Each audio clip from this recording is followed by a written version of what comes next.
Start. Yes, let's go. फिर से करेंगे। लेट्स स्टार्ट करें। स्टार्ट करें। Yes, let's go. हेलो बच्चों, कैसे हो आप सभी? उम्मीद करता हूं सब अच्छे होंगे, मजे में होंगे। तो बच्चों, हम बात कर रहे थे इक्विलिब्रियम की, और सबसे जो पहली वीडियो थी उसमें मैंने आपको इक्विलिब्रियम के बारे में बताया कि इक्विलिब्रियम क्या होता है। फिर इक्विलिब्रियम का हमने कुछ एनालिसिस किया। हमने कॉन्सेंट्रेशन पे क्या फर्क पड़ता है, रेट पे क्या फर्क पड़ता है जब इक्विलिब्रियम आता है, रेट कैसे चेंज होता है। और फिर लास्ट में हमने इक्विलिब्रियम पे कुछ मतलब एक फॉर्मूला ड्राइव किया जिसको बोलते हैं इक्विलिब्रियम कांस्टेंट बढ़ा के, है ना। तो उसके बारे में हम बात कर रहे थे। अब मैं आपको थोड़ा सा अगले टॉपिक की तरफ लेके चल रहा हूँ। कट करेंगे, फिर से स्टार्ट करेंगे।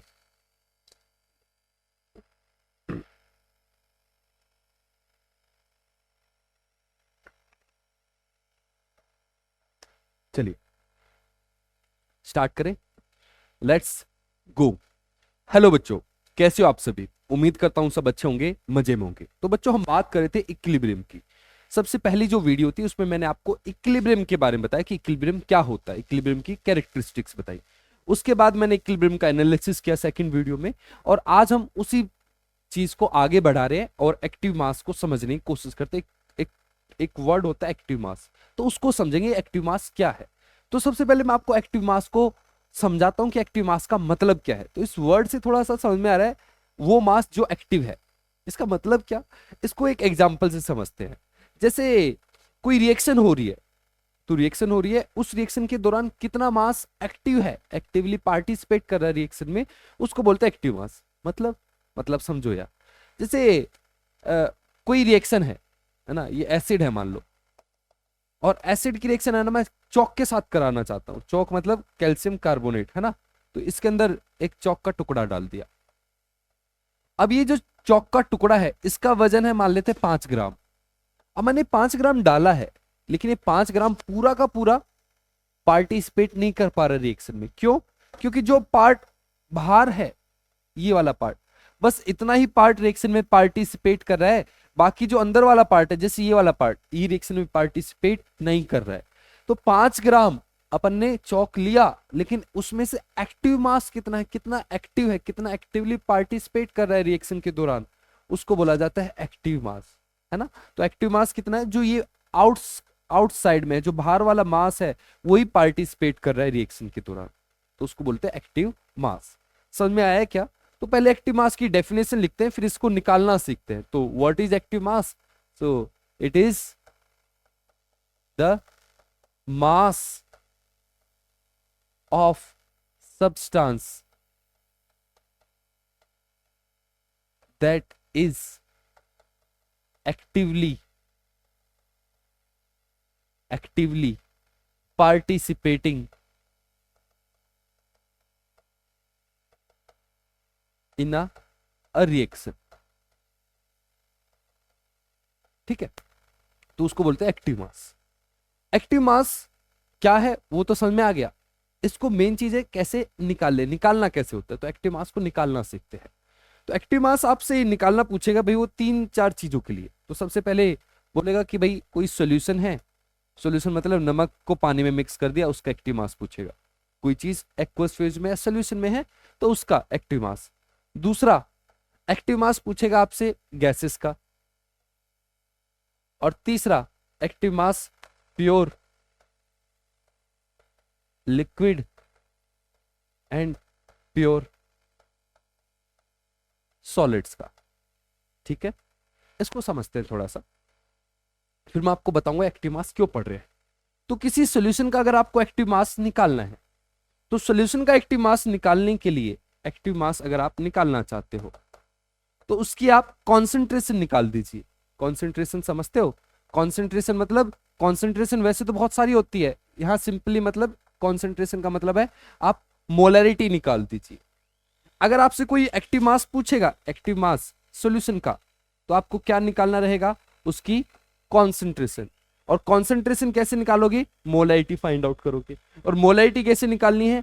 Number of mole of solute, क्योंकि सोल्यूशन है ना। तो number of mole of solute और divided by volume of solution in litre. जो सोल्यूशन होता है उसकी जो कॉन्सेंट्रेशन है, जो मोलैरिटी है, वही एक्टिव मास है, क्योंकि जो हम सोल्यूशन लेके चलेंगे वो डाइल्यूट सोल्यूशन होंगे। समझ में आ रही है बात? तो एक्टिव मास कितना लेना है सोल्यूशन का, अगर आपको निकालना रहेगा तो उसकी मोलैरिटी फाइंड आउट कर देना। बताऊंगा कैसे फाइंड आउट करेंगे सारी चीजें, बस एक बार समझिए चीजों को। अगर गैसेस है, गैसेस में आपको पता करना है कि कितना एक्टिव मास है, तो गैसेस के लिए आप उसकी कॉन्सेंट्रेशन बता सकते हो या फिर उसका प्रेशर बता सकते हो। तो गैसेस के लिए एक्टिव मास बताने के लिए आप उस गैस का पार्शियल प्रेशर यूज करोगे। पार्शियल प्रेशर,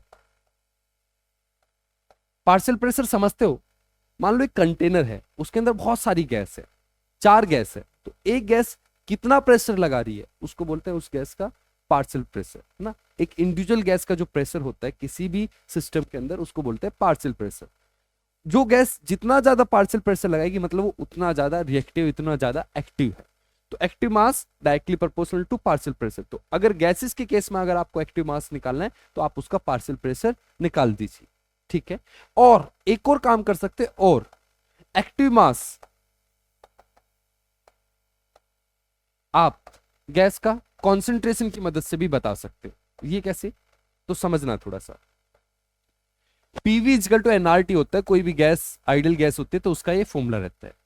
प्रेशर और एन अपॉन वी कर देता हूं मैं। एन अपॉन वी क्या बन गया, number of mole divided by volume, ये बन गई मोलैरिटी।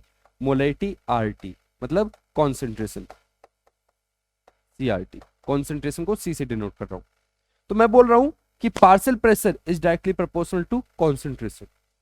जितना पार्शियल प्रेशर ज्यादा उसकी कॉन्सेंट्रेशन भी उतनी ही ज्यादा। उल्टा बोल सकते हैं, कॉन्सेंट्रेशन ज्यादा होने से पार्शियल प्रेशर बढ़ जाता है ना। तो अगर आपको ये बताना एक्टिव मास के बारे में गैस के, तो आप उसके पार्शियल प्रेशर से भी बता सकते हो या उसकी कॉन्सेंट्रेशन से भी बता सकते हो, क्योंकि ये जो कॉन्सेंट्रेशन है वो डायरेक्टली प्रोपोर्शनल है प्रेशर के। अगर प्रेशर ज्यादा तो कॉन्सेंट्रेशन भी ज्यादा। तो गैस के केस में आप या तो कॉन्सेंट्रेशन बता दो या फिर उसका पार्शियल प्रेशर बता दो एक्टिव मास निकालने के लिए। चलते हैं प्योर लिक्विड और प्योर सॉलिड पे। प्योर लिक्विड और प्योर सॉलिड का जो एक्टिव मास होता है वो कांस्टेंट रहता है। एक्टिव मास क्या रहता है, कांस्टेंट, बदलता नहीं है। रिएक्शन चलने दो, एक्टिव मास उतना का उतना रहता है, कांस्टेंट रहता है। तो ये जो प्योर सॉलिड और प्योर लिक्विड होते हैं उनका एक्टिव मास अपन 1 पकड़ते हैं, लेकिन प्योर लिक्विड और प्योर सॉलिड होना चाहिए। इसको थोड़ा समझना पड़ेगा, समझाता हूं एक एग्जांपल से। देखो समझो, मान लो सबसे पहले मेरे पास एक सॉल्यूशन है। सॉल्यूशन है तो इस सॉल्यूशन के अंदर है ना, मेरे पास है ना मोल्स, मैं बता रहा हूं नमक के मोल्स है। नमक के 10 मोल है। जो वॉल्यूम है वो 1 लीटर है, समझ रहे हो। तो इसकी मोलैरिटी कितनी होगी, मोलैरिटी होगी 10/1, मतलब इसकी मोलैरिटी हो गई कितनी, 10/1। यही इसका क्या है, एक्टिव मास, जिसकी कॉन्सेंट्रेशन। अब जब रिएक्शन होगी तो मान लेते हैं नमक का यूज हो रहा है, नमक कंज्यूम हो रहा है, तो नमक के जो मोल हैं 10 से घट के मान लेते हैं 5 मोल हो गए। कितने हो गए, 5 मोल। वॉल्यूम जो सॉल्यूशन है वो 1 लीटर है, क्योंकि ये जो नमक है वो रिएक्शन में पार्टिसिपेट कर रहा है।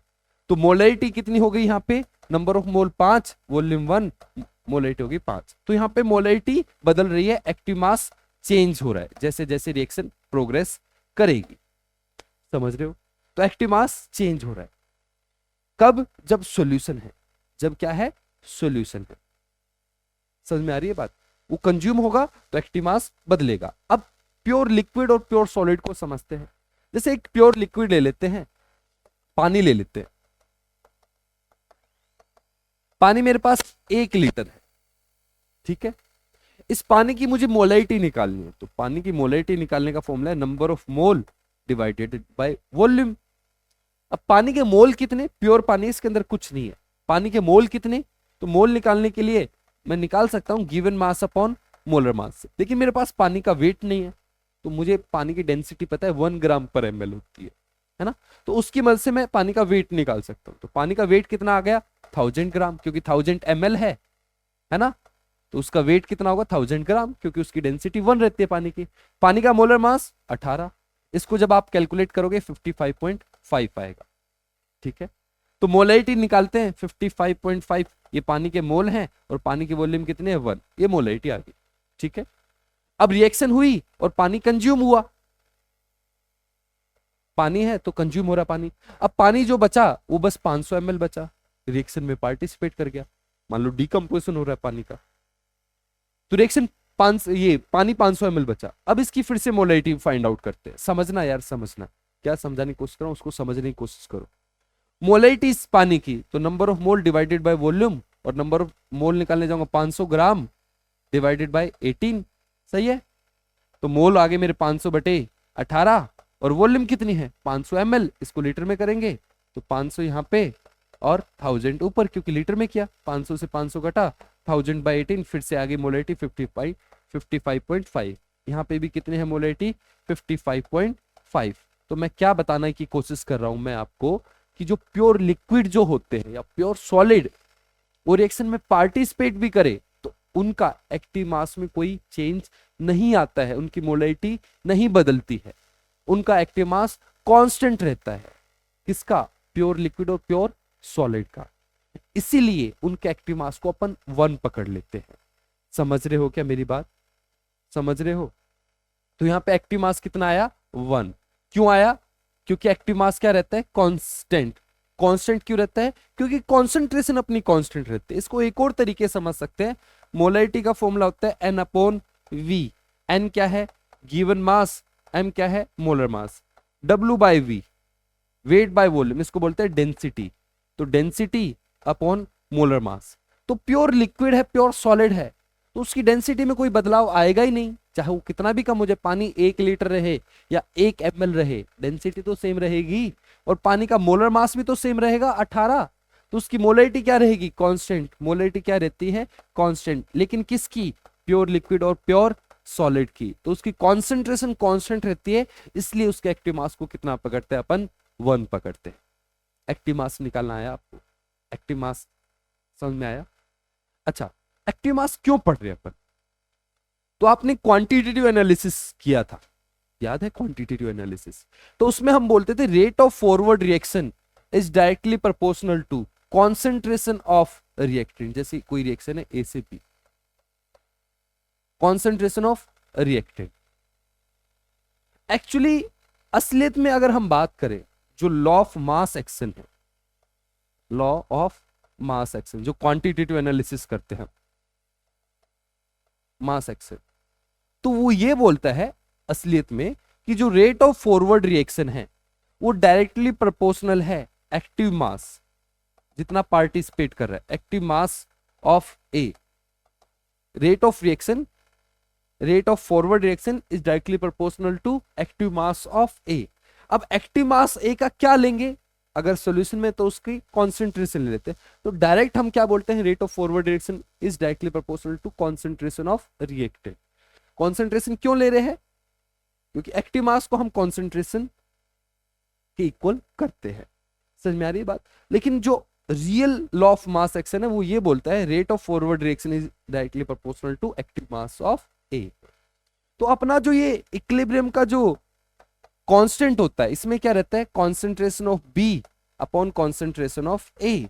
एक्चुअली ये एक्टिव मास होता है, लेकिन हम अपनी सुविधा के लिए, आसानी के लिए इस एक्टिव मास, ये पुरानी टर्म होती थी, अब इसको यूज नहीं करते हैं। पुराने जमाने में यूज करते थे एक्टिव मास, अब हम क्या यूज करते हैं? इसको डायरेक्ट कॉन्सेंट्रेशन पकड़ते हैं। इसलिए अपन ने डेफिनेशन में भी ऐसे ही लिखा कि इक्विलिब्रियम कांस्टेंट क्या है? Concentration of product divided by concentration of reactant. और अगर असलियत में अगर आपसे एग्जाम में क्वेश्चन पूछेगा what is law of mass action, तो आप बोलोगे it is rate of forward reaction या rate of reaction is directly proportional to active mass of reactant. Rate of reaction is directly proportional to active mass of reactant, है ना? और active mass ही क्या है? Active मास ही होती है आपकी concentration. कौन सी कॉन्सेंट्रेशन? Molar concentration, molarity. समझ में आई बात? आगे चलते हैं। अब मैं आपको एक्टिव मास को निकालना सिखाता हूं, कैसे हम मेजर करते हैं। तो कुछ क्वेश्चनों की मदद से इसको समझेंगे। पहला क्वेश्चन उठाते हैं। क्वेश्चन को पढ़िए आराम से। क्वेश्चन में क्या बोल रहा है, find the active mass of 2.2 milligram of CO2 gas present in 10 ml solution. तो पहली चीज आपको पता होनी चाहिए, एक्टिव मास किसका निकाल रहे हो, गैस का निकाल रहे हो, है ना। तो गैस का एक्टिव मास कैसे निकालोगे, या तो उसका प्रेशर बता दो या फिर उसकी कॉन्सेंट्रेशन बता दो। प्रेशर बता नहीं सकते आप, क्यों नहीं बता सकते, क्योंकि टेम्परेचर नहीं, PV इक्वल टू nRT लगाने की कोशिश करोगे तो अपन कैसे बताए, तो उसकी कॉन्सेंट्रेशन बता देते हैं, क्योंकि वॉल्यूम भी है और वेट है, वेट से मोल निकाल लेंगे। तो active mass of CO2, active mass of CO2, ठीक है, वो क्या होगा, वो मोलैरिटी के इक्वल होगा। और मोलैरिटी क्या होती है, number of mole divided by volume. तो नंबर ऑफ मोल पहले निकालता हूं CO2 के, कितने होंगे, गिवन मास 2.2 मिलीग्राम, 2.2 इंटू 10 की पावर -3, और मोलर मास होता है CO2 का 44। तो इसको हटाएंगे 10 2, ठीक है। इसको अपन लिख सकते हैं 1/2 इंटू 10 की पावर -4, ऊपर गया, ठीक है। इसको हम और भी सिंपल करके लिख सकते हैं, इसको लिखते हैं 0.5 इंटू 10 की पावर -4, और इसी को हम लिखते हैं 5 इंटू 10 की पावर -5। मोल आ गए मेरे पास, तो मोल लिखे मैंने 5 इंटू 10 की पावर -5, और वॉल्यूम कितनी है, 10 ml है। सॉल्यूशन की वॉल्यूम कितनी है, 10 ml, लेकिन अपन को लीटर में यूज करना होता, तो 10 ml को लीटर में कैसे करें, 10 इंटू 10 की पावर -3, ml को लीटर में 10 की पावर -3, ठीक है।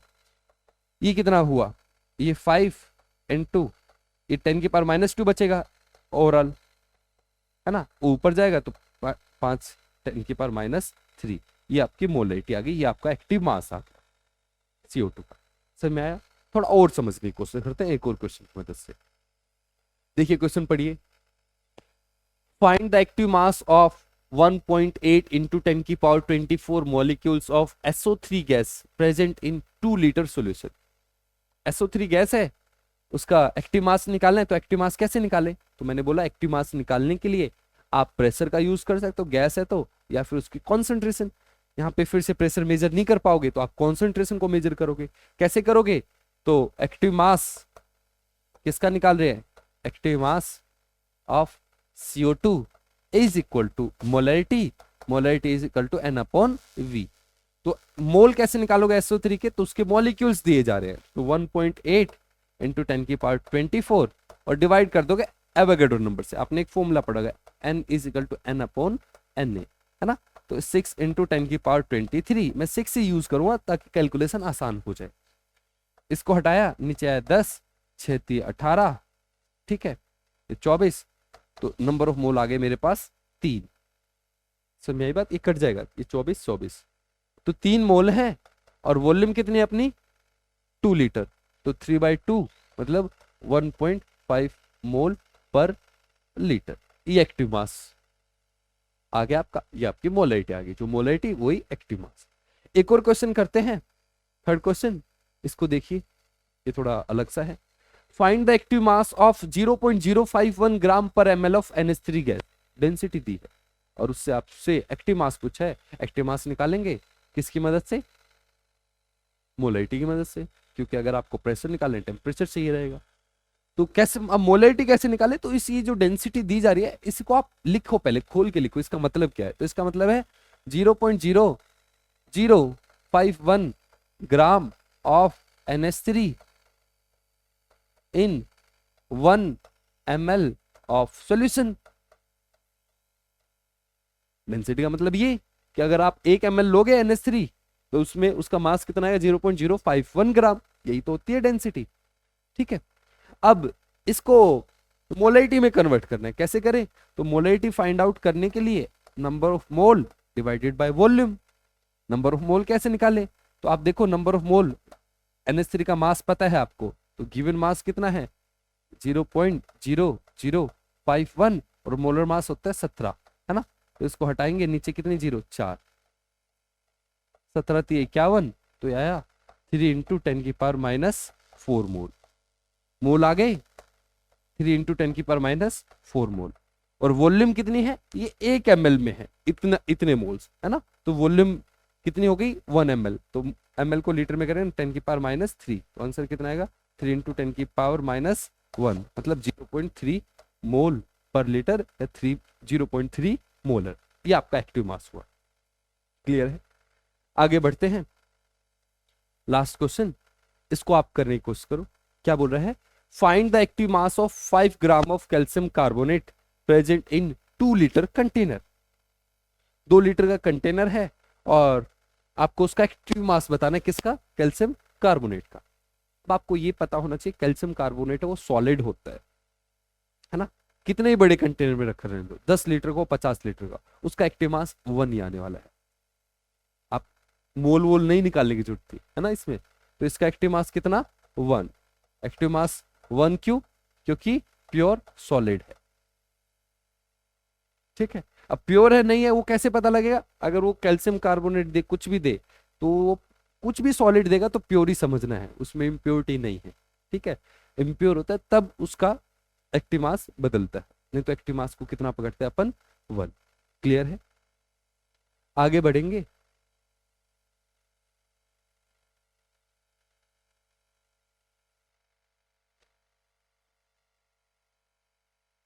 स्टार्ट। Yes, hello. तो चलिए, एक्टिव मास में इतना ही है। अब हम थोड़ा और आगे बढ़ते हैं, चीजों को आगे की तरफ अग्रसर करते हैं। कट अगेन, फिर से लेट्स गो अगेन, फिर से।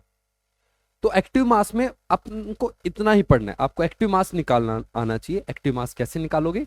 अगर अपने पास सॉल्यूशन है तो उसकी कॉन्सेंट्रेशन निकाल दो, अगर अपने पास गैस है तो उसकी आप कॉन्सेंट्रेशन भी निकाल सकते हो, उसका पार्शियल प्रेशर भी। सॉलिड है या फिर प्योर लिक्विड है तो उसका एक्टिव मास को 1 पकड़ना है। ठीक है, आगे बढ़ते हैं।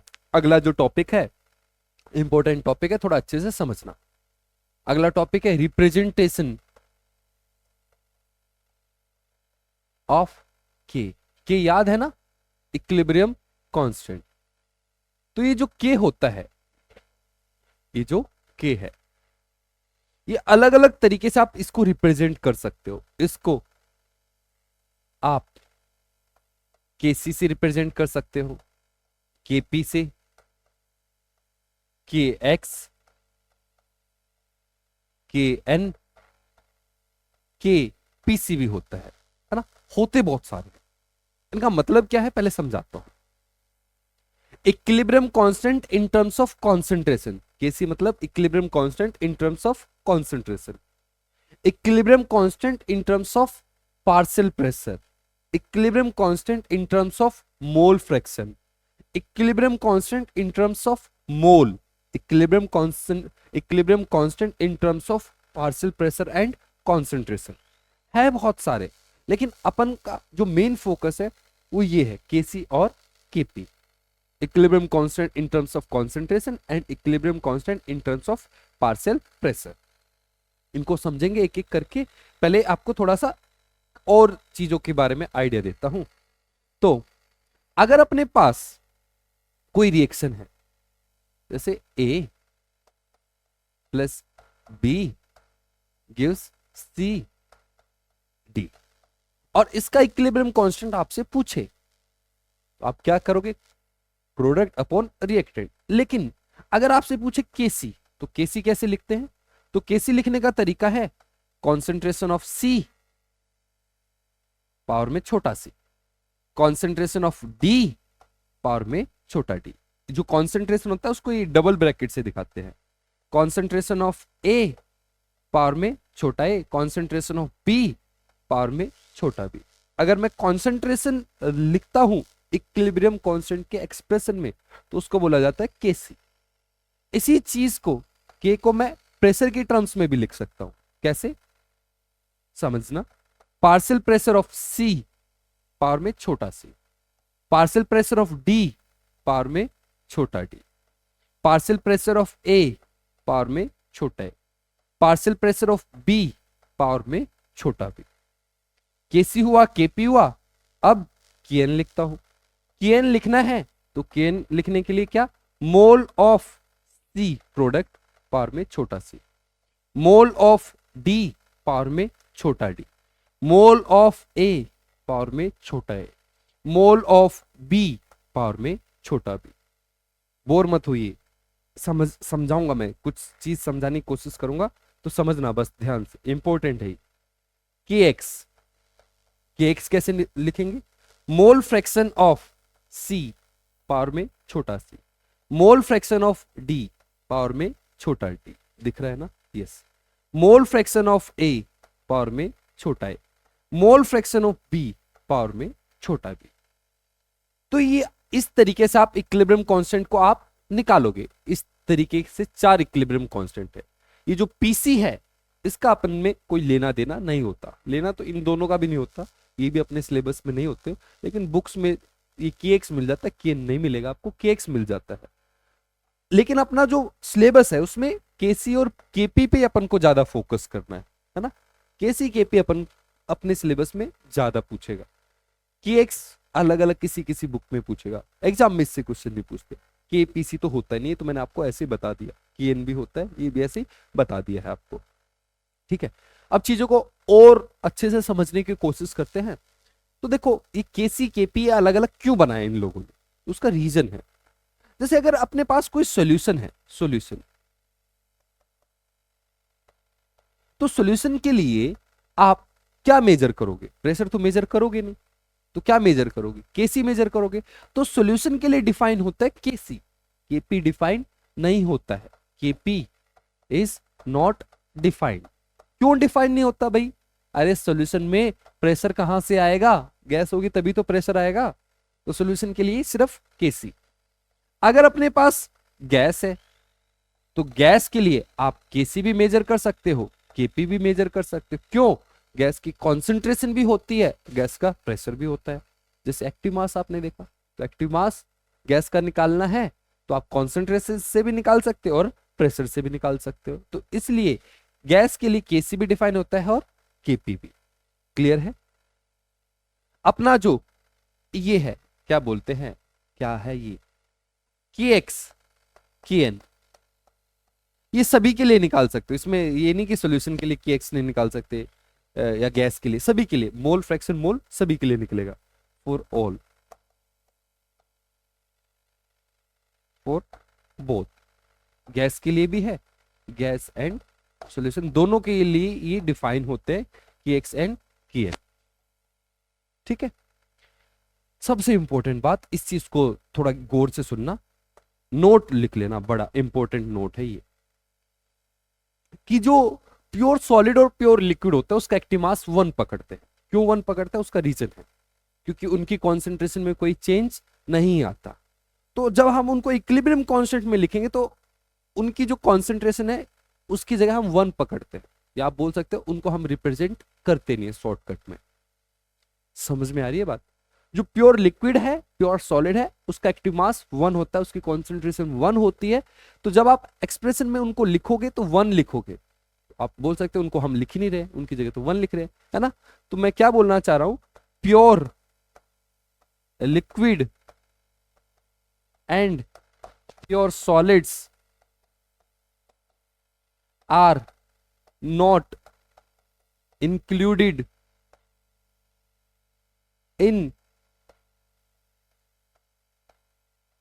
equilibrium constant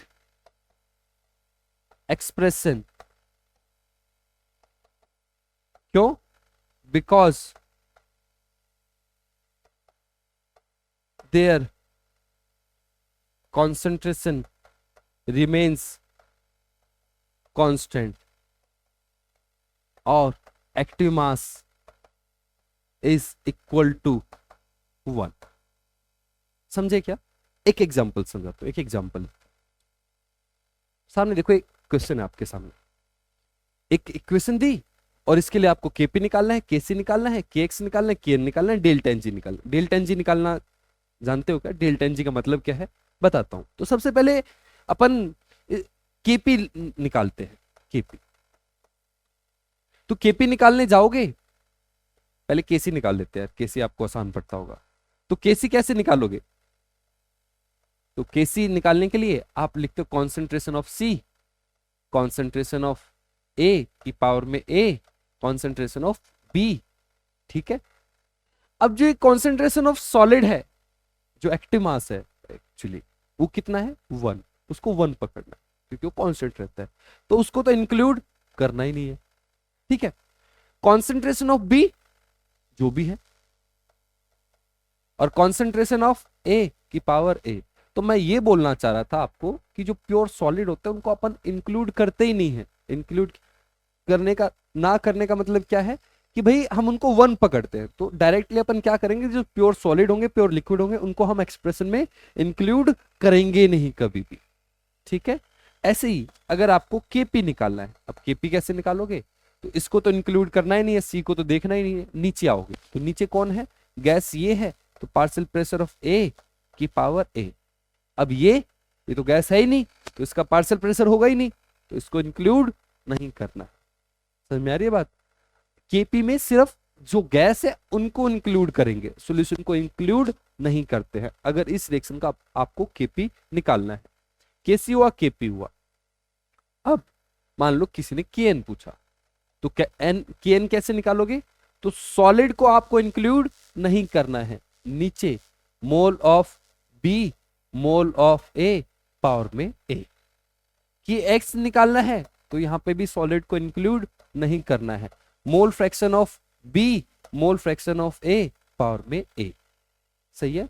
delta N G कैसे निकालते हैं, तो डेल्टा एन जी का मतलब है difference in mole, difference in mole. Delta का मतलब होता है चेंज या फिर डिफरेंस। किसका डिफरेंस, मोल प्रोडक्ट के माइनस मोल रिएक्टेंट के। लेकिन जी लिखा हुआ है, इसका मतलब क्या कि गैस के बस चेक करने हैं आपको, तो प्रोडक्ट में गैस कितना, एक भी नहीं है, रिएक्टेंट में कितना, एक है, तो गैस प्रोडक्ट में 0 और रिएक्टेंट में कितने मोल, ए मोल, जो सामने है वो बताता है, तो माइनस ए, डेल्टा एन जी आया माइनस ए। क्लियर है। एक और क्वेश्चन आपके लिए स्पेशली, इसके लिए सारी चीज निकालें, केपी, केसी, केएक्स, केएन और डेल्टा एन जी निकाल सकते हो। तो देखो सबसे पहले केसी निकालते हैं।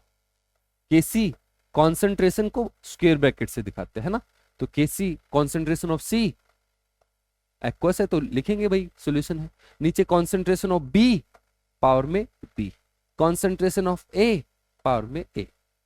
केपी लिखना होगा तो केपी नॉट डिफाइंड, गैस ही का है भाई, डिफाइन कैसे करोगे, नॉट डिफाइंड। केपी इसके लिए डिफाइन नहीं होता है क्योंकि एक्वस में है सॉल्यूशन, एक्वस में है अपनी रिएक्शन या सॉल्यूशन फेज में है, तो सॉल्यूशन फेज के लिए सिर्फ केसी डिफाइन होता है, केपी डिफाइन नहीं होता। अगर आप केएक्स निकालना चाहते हो तो mole fraction of C mole fraction of A power में a mole fraction of B power में बी।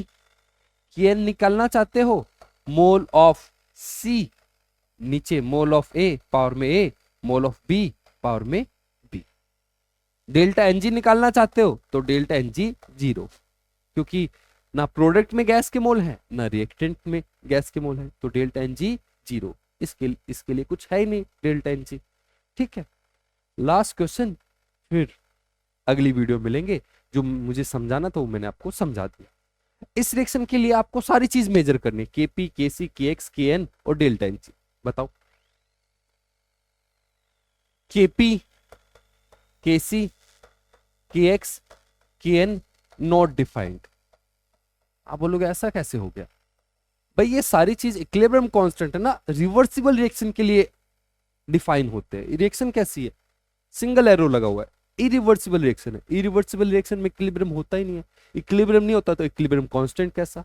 ठीक है, तो केपी, केसी, केएक्स, केएन किसके लिए डिफाइन नहीं होते, इरिवर्सिबल रिएक्शन के लिए। डेल्टा एनजी निकाल सकते हो, तो डेल्टा एनजी कैसे निकालेंगे, मोल प्रोडक्ट के 1 रिएक्टेंट के कितने 2, आंसर आया -1। क्लियर है सभी को। चलो आज की क्लास के लिए इतना ही। एक बार मैं जल्दी से आपको रिकॉल कराता हूं आज हमने क्या पढ़ा। तो आज मैंने आपको एक्टिव मास के बारे में बताया कि एक्टिव मास कैसे निकाले। तो एक्टिव मास निकालना सीखना आपको। सबसे पहले अपन ने सॉल्यूशन के लिए देखा, गैस के लिए देखा, उसके बाद pure liquid and pure solid के लिए देखा। कॉन्सेंट्रेशन निकाल देना सॉल्यूशन के लिए, क्या निकाल देना, molarity. Molarity is equal to N/V अगर सॉल्यूशन का आपको एक्टिव मास निकालना हो। गैस का निकालना है तो आप मोलरिटी और पार्शियल प्रेशर निकाल सकते हो। अगर प्योर लिक्विड सॉलिड है तो एक्टिव मास को 1 पकड़ लेना।